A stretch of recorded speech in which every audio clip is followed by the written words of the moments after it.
Hello बच्चों, let's start this question.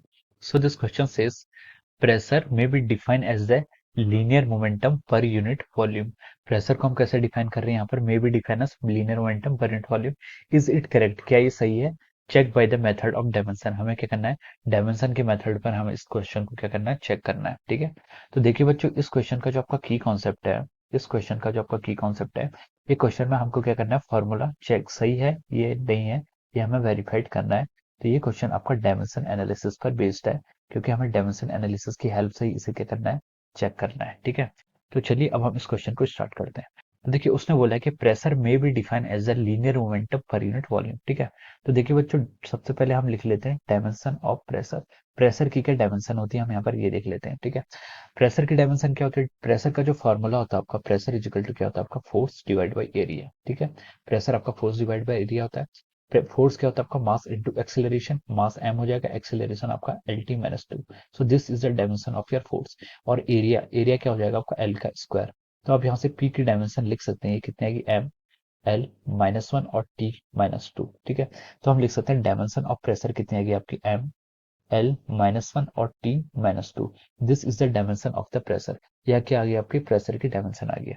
अब उसने बोला है कि क्या हम इसको ऐसा लिख सकते हैं? Linear momentum per unit volume. ठीक है. अब हम लिख लेते हैं dimension of linear momentum per unit volume. ठीक है. लीनियर मोमेंटम को हम स्मॉल p से डिनोट करते हैं, और पर यूनिट वॉल्यूम, वॉल्यूम को हम यहाँ से v से डिनोट करते हैं. ठीक है. Linear momentum. ठीक है. अब देखिए, लीनियर मोमेंटम की डायमेंशन हम सीधी इसी में लिख लेते हैं. ठीक है. लीनियर मोमेंटम की डायमेंशन ये हो जाएगी डिवाइड बाई आपकी वॉल्यूम. ठीक है. ये आपका वॉल्यूम की डायमेंशन होगी. ठीक है. मोमेंटम को क्या लिखते हैं? मोमेंटम होता है आपका मास, मास इनटू वेलोसिटी. तो मास की डायमेंशन आपकी m होगी, वेलोसिटी की होगी आपकी l t माइनस वन. ठीक है. ये आपकी लीनियर मोमेंटम की डायमेंशन आ गई. और वॉल्यूम की डायमेंशन को हम यहाँ से l क्यूब लिख सकते हैं. ठीक है.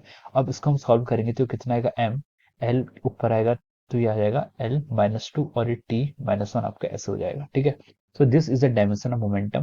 ये आपका फर्स्ट पार्ट है, सॉरी, डायमेंशन ऑफ प्रेशर. और सेकंड है आपकी dimension of linear momentum per unit volume.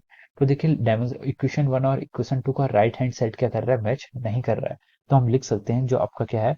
Dimension of, अगर आपकी प्रेशर है, प्रेशर की डायमेंशन है, is not equal to the dimension of, ये किसके इक्वल नहीं है?